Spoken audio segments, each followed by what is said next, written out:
It was a little bit different. We made three mistakes in that game. We get a holding penalty on third and extra long, when they're just trying to keep the clock running. And then we jump off sides, cardinal sin in 4 minute, really embarrassing play for us. And the other one where, we're aggressive to try to keep them out of field goal range. It's a tight game. We were behind the eight ball early in the game, and we're trying to keep them out of field goal range. So you're aggressive and you're blitzing, and they get one block, and all of a sudden they can score a touchdown.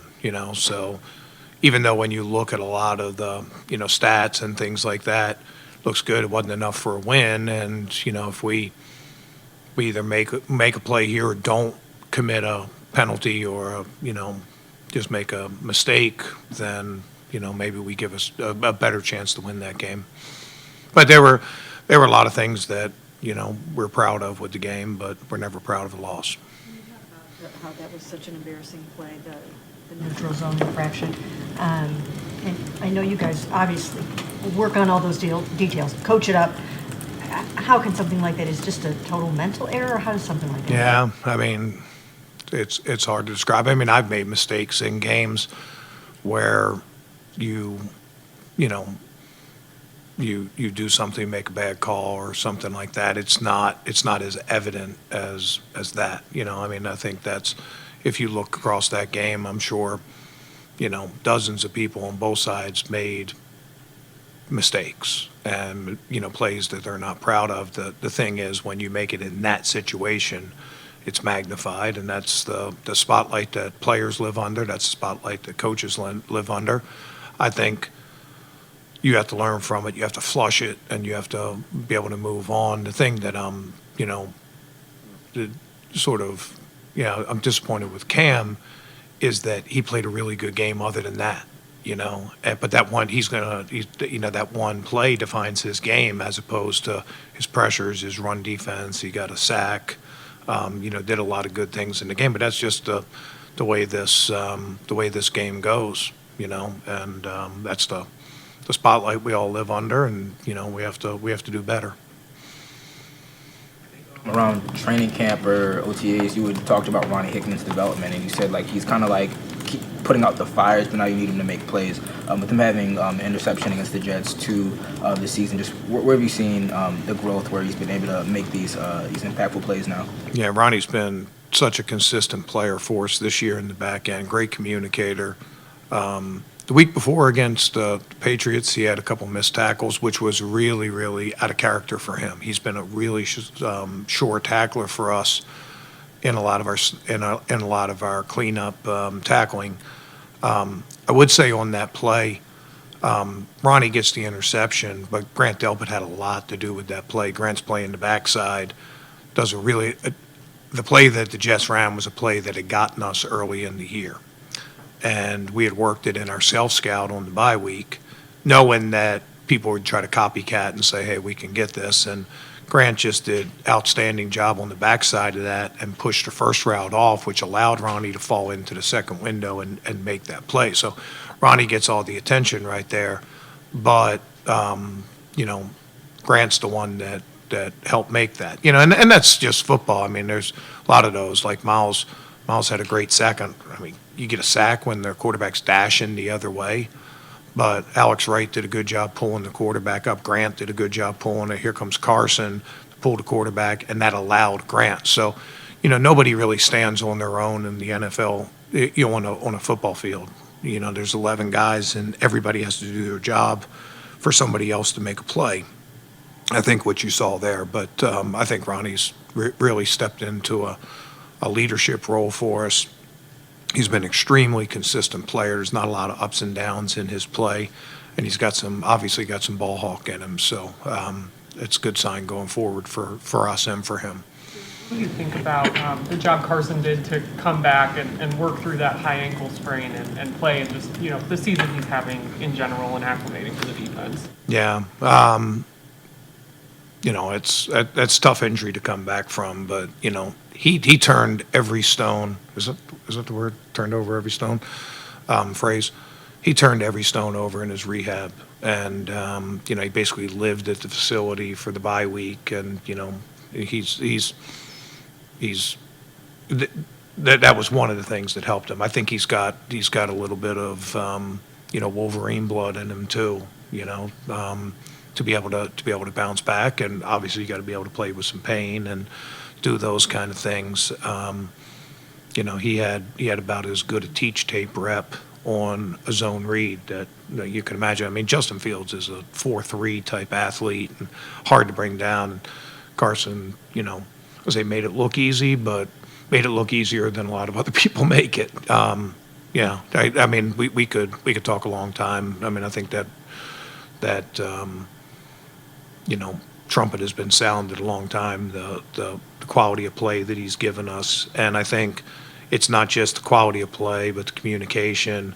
And every week he gains more confidence and he gains a higher respect from his teammates and becomes more of a leader for us. And when you do something like that, when you have an injury that has a chance to keep you out for a few weeks, and you go out and lay it on the line for your teammates, that means something in the locker room, and those guys know it, and that helps you in leadership roles, and that's one of the things we need from him. Convenient to have the tune-up game against Justin Fields just before this game? Yeah, I mean, we see a lot of mobile quarterbacks, and that's just part of the NFL now. It's most guys have the ability to scramble and make plays. Some teams use them a little bit more than others, but we've already played Baltimore once this year. But even going back to the week before, Drake May, he doesn't get the reputation for that, but he made us pay a couple times on some scrambles, and all these guys have ability to go get first downs, go get big plays. With their legs. That's just where football has evolved, and it, like we talked before, it just spreads you just a little bit thinner on defense because you have to account for the quarterback, whether it's a quarterback scramble or it's a zone read or a design quarterback run. It's just a whisker away from playing triple option football. Ricard and Likely back kind of changed the complexion of their offense in terms of some of the personnel you're expecting to see again? Yeah, they kept their package. Zaire actually played the fullback, a guy we were very familiar with in the first game, so they kept it. But, getting Ricard back is big for them in their two-back set stuff. He's a 300-pound guy that can, play with power, and that means a lot to a guy like Derrick Henry, getting him started.